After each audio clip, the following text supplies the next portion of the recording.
Hello, everyone, and welcome to iCritic Live. This is the podcast where we talk about entertainment, pop culture, and life in between. I'm your host, Kevin T. Rodriguez, film critic of iCritic.net, and thank you so much for spending a few minutes of your time here with me today. And it has been a little while. The podcast, it didn't officially go in hiatus, but sometimes we have these ebbs and flows in life, and sometimes you just kind of need a little bit of a break from social media, making videos, just a little recharge time, and that's what I did. But thankfully, the show is back, and we have got some very cool live stream episodes. Although this is primarily a podcast, if you search for us on iCritic on YouTube, you can join live streams where we are going to be interviewing a showrunner from Garfield and Friends. That's coming up soon.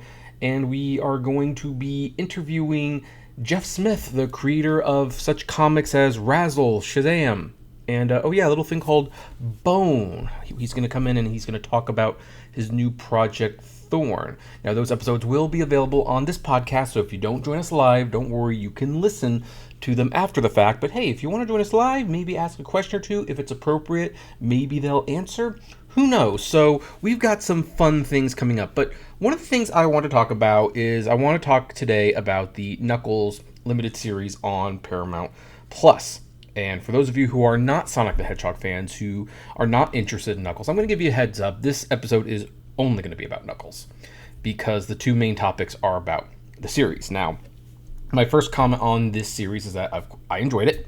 For a fun little 6-episode series. It was cute. I mean, they can't make something this expensive for streaming for much longer. If you know about the economics of streaming, this is just not feasible. If they had done a little bit of editing, they probably could have released this as a 2-hour movie and made a little bit of money while they were at it, and I think it would have done okay. So I don't know why they did this little mini-series. It was probably to boost Paramount Plus subscribers, although who knows if Paramount Plus is going to be around much longer. Thankfully, if it does drop out, they are going to be releasing it on Blu-ray with like a nice little steelbook packaging and stuff like that. So, I've pre-ordered my copy because I'm going to put it on my shelf with the other Sonic movies. And this show has gotten mostly positive reviews. It has about the same positive reviews as the Sonic movies have.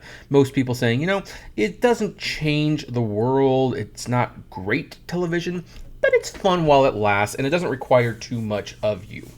However, there's at least one complaint that some fans are definitely throwing its way, and I want to kind of address that because I don't think this is the big complaint that people seem to think it is, and that is Knuckles' amount of screen time. Now, one of the problems with this complaint is, well, maybe I should mention what the complaint is. The complaint is that people are expecting that a show called Knuckles is going to predominantly feature Knuckles. And for the record, the show is about Knuckles. It's about Knuckles basically learning to chill out a little bit and have some fun, make some friends, figure out what his jam is. This is what the show is about. But it is also about his sidekick, Wade, who, if you've seen the movies, you may remember is Tom, the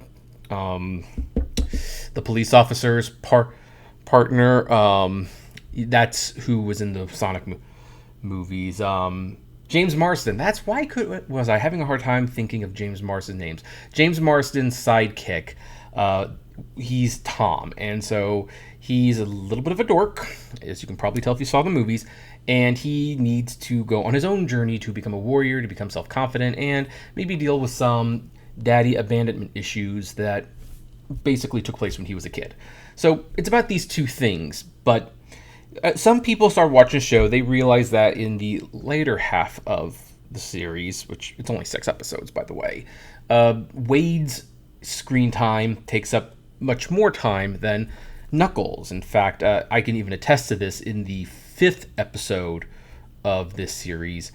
At one point, I even turned to my wife and asked, Knuckles isn't really in this episode very much. And, he's basically doing a cameo in the episode. So it, took it upon, or some fans took it upon themselves to actually do what people love to do, is time the screen appearance. And so I found on the Reset Era forum that this guy named FJ0823, apparently he's a legendary duelist, he decided to, time the screen time. And apparently the TV show is 172 minutes long, so it's just 8 minutes shy of watching The Godfather. So if anyone wants to binge it out there, you can do that. And I'm sure, by the way, that if you skipped the intro, you could probably cut another 5 minutes from this show. Well, he timed Knuckles as being on screen for 76 minutes and 47 seconds, or at least that's how much voice work Idris Elba provided for the echidna. And that's not counting for whether or not he's actually contributing to the scene in a meaningful way, like if Knuckles is just standing there or something. So let's round it up. Let's just say it's like 85 minutes, maybe 90 minutes of this, 6-episode long TV series. That's half of the show. And people are like going out of their minds saying like, is it too much to ask that Knuckles be the star of his own show? Is it too much to ask that Knuckles be on set the entire time? Like, why do we even have these human characters? And, here's the thing, folks. I gotta put a few things into perspective. First of all, animation's expensive. Like, you watch this show, it's got all the original actors in it, including Idris Elba. It uses the same animation that the movies do. And it even has, like, the original director back directing the first episode of the series. So this is not a cheap TV show to make. That animation, it costs the same whether it's a TV show or a movie, and so they have to use it sparingly. Like, this is a show that's already not going to make any money based on it being on Paramount Plus. Maybe had it premiered on the Paramount Network as like a 6-week event series with advertisements and everything, maybe it would have made some money, but it's not going to make money now. So that's the first thing. But here's the other thing. Screen time does not always necessarily mean importance to the show. Like, for example, and I use this one all the time, The Silence of the Lambs, classic Oscar-winning movie. Anthony Hopkins won Best Actor for that movie. Not supporting actor, Best Actor. Would you venture to guess how long Anthony Hopkins or Hannibal Lecter is on screen in that movie? I'll give you a minute to think of a number. Okay, thought of a number? Okay, so Anthony Hopkins is in roughly 16 and a half minutes of that almost 2-hour movie. And yet he won lead actor, and if you talk to people, they could swear that Hannibal Lecter was the co-lead. But he's only in like about 16 to 17 minutes, so how can he be a co-lead of anything? It's like, well, not only do they spread out his screen time throughout the movie, his presence, I should say, is felt the entire time. Here's another fun fact. Beetlejuice, like, I'm actually going to look it up. How much screen time does Beetlejuice have? Like, this is another funny one. Now, keep in mind, this is Beetlejuice. Beetlejuice is the star of the movie. Michael Keaton is on the posters. He's front and center for everything. We're not talking about the upcoming sequel. We're talking about the original movie. The movie is 92 minutes long. Want to venture to guess how much screen time Michael Keaton as Beetlejuice has? He has 17 and a half minutes. That's it. And yet, most people remember him being in pretty much the whole movie because the scenes were cleverly spaced out. So it's like he's in the whole thing. His presence is felt in the movie. And by the way, there's also like those little creatures and stuff that he turns into Beetlejuice, where it's like that's not Michael Keaton, so they could like give him a presence even if Keaton wasn't on set. But Michael Keaton's only in 17.5 minutes of the movie.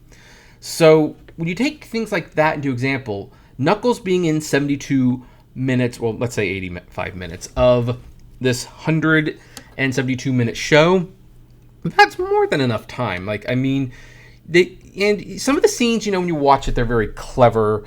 Like, there's a scene where Knuckles is at the dinner table with Wade and his family, And most of the shots are cut in between Wade, his sister, his mom, Wade, his sister, mom. And then you'll just get a quick glimpse of Knuckles just to remind you that he's there. But if you're not watching it with this statistic in mind, you don't think about it. So the only people who are going to be thinking about this are the people who will be watching this show with this statistic in mind. The bottom line is this, folks. Just because Knuckles might not be in every minute of every second of this show, it does not mean he's not the main star. It does not mean that the series is not about him. It just means that whoever was directing this series, and there were a few directors, had a budget to stick to, and they found a very clever way to have Knuckles be the star and to have his presence be seen throughout the show without breaking the bank. And honestly, with the exception of episode 5, most people, and maybe to a certain extent episode 4, although that does have his father or leader or whoever it is voiced by Christopher Lloyd in that, so I don't think there was much cost cutting there. But for the most part, Knuckles is in the whole thing, and most people won't notice except for those 2 episodes. But you know what people did notice? Well, they noticed Ken Penders' comments on the series. Now, here's the thing. It's one thing if you're a fan who does not like the Knuckles series. It's another thing that when you're a creator who has had involvement with Knuckles and Sonic the Hedgehog to have an opinion, and that's when people start debating. Now, for those of you who do not know who Ken Penders is, Ken Penders was a writer for the Sonic the Hedgehog comic book by Archie Comics. He started by writing Sonic the Hedgehog stories, and when they created the Knuckles the Echidna comic book series, Ken Penders was basically the sole writer for the vast majority of that series. He built the Knuckles lore. He wrote that story from scratch. He was primarily the one in charge of it. And I'm going to be upfront. I do like his Knuckles series. It's a shame that it can't be reprinted. And the reason for that, even though this is a super oversimplification, is that Penders sued Archie for violating copyright works because he created like a lot of characters for the Knuckles and Sonic comics, and he started copyrighting them, and he sued Archie, and Archie had a very, very poor defense, and so I believe he was granted either copyrights to these characters or basically he can use them, and Sega and Archie just aren't going to do anything about it. I don't know exactly, but because of this lawsuit, many of those old Sonic comics from Archie can't be reprinted. And that is a shame because I do like those Knuckles series. I also do agree, though, that creators should be paid for their work. And even if I'm not entirely sure I believe Ken Penders when he says he didn't sign a work for hire notice, the point is Archie certainly didn't prove that he signed one, and Archie's legal team was fired because it was such a mess. Penders tried the same thing with BioWare, I believe, for making that Sonic Chronicles Nintendo DS game, and they had much better legal representation, so they dismissed it. And afterwards, Penders basically decided he was going to write his sequel to the Knuckles comic book, the Laura Sue Chronicles. Apparently, that's almost finished. The book's going to print. I'm actually looking forward to reading it, personally, because I do want to see what he had in mind for the ending of the Mobius 25 years into the future. I think I will enjoy it. So I bought a book.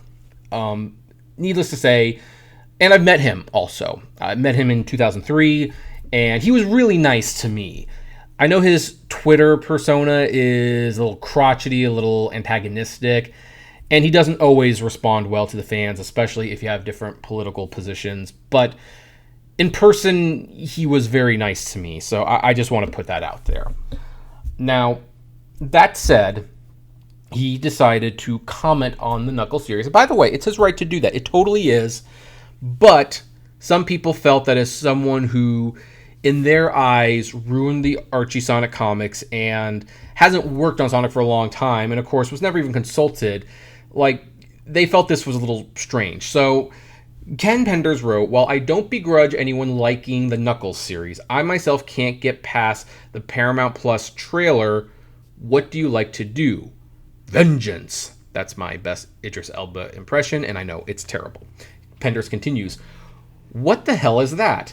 That's not the character. My initial thought when I wrote his first story is he's a guardian, a protector. Now, of course, this got a lot of people talking because one person, the man, said everyone has their own way of handling Knuckles. Your way isn't the definitive way. And that's basically what everyone's saying. Like, look, you wrote a version of Knuckles, but that's not this version of Knuckles. Like, he's not the same character that you wrote. This is the Sega version. And the thing is, I think Ken Penders, an adult man who has grandchildren, by the way, should, in good faith, be able to say, yeah, I know it's not my Knuckles. I still find it weird. But his response was, I have never said my version was a definitive take on the character. That said, Sega never contradicted my version. Never, not even with the backstory in Sonic Adventure, as I was tasked with finding a way to make it fit into the comic's continuity. So that comic kind of suggests that Sega was taking things from his storytelling from the comics for the Sonic Adventure game. Maybe that's true. I don't know.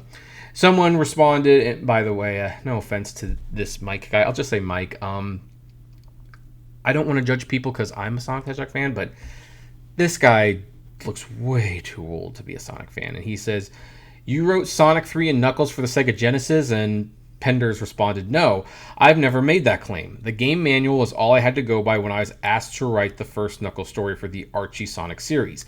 Sega never provided any direction and actually tried to prevent that story from seeing publications, which that's a weird comment because it's like, okay, so you're saying that Sega was drawing from your comics as inspiration for Sonic Adventure, but then it makes you wonder, well, what did they draw exactly? An Echidna tribe isn't the most original idea in the world. Like, maybe they took that from Pender's idea, but the floating island, well, that was there before Ken Penders wrote any comics, so that wasn't taking. So, I don't know. So let's read some more of these, because Penders really is going to bat like, he's not, even though he's saying he's not the definitive version, he is at least acting like he has authority over the character. So McMissile says, what would your thoughts be if someone said the human character he tags along with receives more screen time than Knuckles himself? Now, we just talked about this. Screen time does not equal importance to the series, but Penders has a different opinion, of course. He says, then it's a poorly conceived series. I may have introduced a zillion characters, or what seems like it, in my Sonic and Knuckles stories, but it was Sonic and Knuckles who were always the main focus. The only times I deviated was when the focus deliberately shifted elsewhere. For the record, as someone who has, read all the Knuckles comics and still has them, there are a fair amount of issues where Knuckles plays a very diminished role in the stories, and there's even a couple issues where I don't think he shows up at all. This is an interesting one. A Weighty Hyena 16 said, for real, it makes him sound like Batman. I guess that's referring to Idris Elba's voice. And Pender says, Batman's parents were murdered in front of him when he was a young boy, so vengeance was always at the core of his character. Knuckles never suffered the same trauma of a murdered parent. Sega never bothered to explain how he was the last of his kind, as if that didn't matter. Yeah, so, again, weird comment here. I do want to know what happened to Ken Penders, or not Ken Penders, Ken Penders' version of Knuckles' parents. Well, apparently the backstory that Ken Penders created was that there was an Echidna City, and it's on the floating island, and it's kind of like hidden, so Knuckles doesn't see it, but his dad, Locke, did raise him, and one day Locke took him to like a wall of fire, jumped into the fire, and then Knuckles never saw him again, or at least not until much, much later. So I don't know if that's not tragic. I don't know. Now, maybe that doesn't mean vengeance is part of the character, but again, Ken, this is a different version. It's not the version of Knuckles you wrote, and they don't owe you anything. Let's look at some more. So Sarkin wrote, Knuckles existed way before he appeared in Archie comics. Not really, but we'll continue. Literally every main concept made back then was already made in the games. Sega and Sonic Team made Knuckles. Archie only made an adaptation of Knuckles that has nothing to do with the original one from the games. And Penders writes, the Archie comic Sonic series existed before Knuckles, who didn't appear until the game Sonic 3 was created, and my partner Mike Kantarovic and I were asked to write the game adaptation for Sonic issue 13. After we did, Sega decided they didn't want to promote the character. I said, I don't know where he's coming on that one, because the very next game was called Sonic and Knuckles, and Knuckles appeared in, Sonic R and Sonic Jam, and he appeared in the Sonic Underground series. So can we find some more? Like, Penders is just like really... So after a while, Penders will stop responding. Oh, one person said, you haven't worked on Knuckles for like decades. What makes you think people care about your opinion anymore? And Penders said, oh, a lot more people than you'd think. So here's another reason why this is kind of funny to be happening on Twitter, I guess X, is because Penders wrote this big post, this big blog post, and made a big deal that he was leaving Twitter. He could not, in good conscience, be on the platform anymore. He could not line up with Elon Musk's pocket. He was going to move to Threads. And you know what? If you want to do that, that's fine. That is perfectly fine. I totally understand if you want to leave X.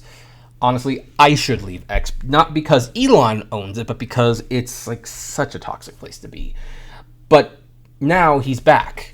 And I mean, he came back once he had a book to publish, but now he's like interacting again, and he's putting his 2 cents in here, where I thought he would be putting these 2 cents on Threads. And I think the answer is because he's not getting attention on Threads. Threads doesn't have the audience. It's why people who say, oh, I'm going to go to Mastodon, or I'm going to go to Blue Sky. I mean, some people do move over, but most of them come back because they don't have the audience that X has. And so to see him basically be arguing with Sonic fans, it's like, weren't you going to leave this site? And now you're right back here. We all have to feel important. Maybe he likes talking about Knuckles and stuff. And in all fairness, I know I've been crapping on him a lot in this podcast, but I will say, Ken, if you are listening to this, for the record, you do have a better version of Knuckles. I like your Knuckles comics more than I like the show. I like your interpretation of Knuckles more than I like the movies. It doesn't mean I don't like the movies, but yeah, I prefer the Knuckles comic book version to what Sega does. There is a lot more depth and complexity there. I will admit that. But that being said, you know what? You don't own that character.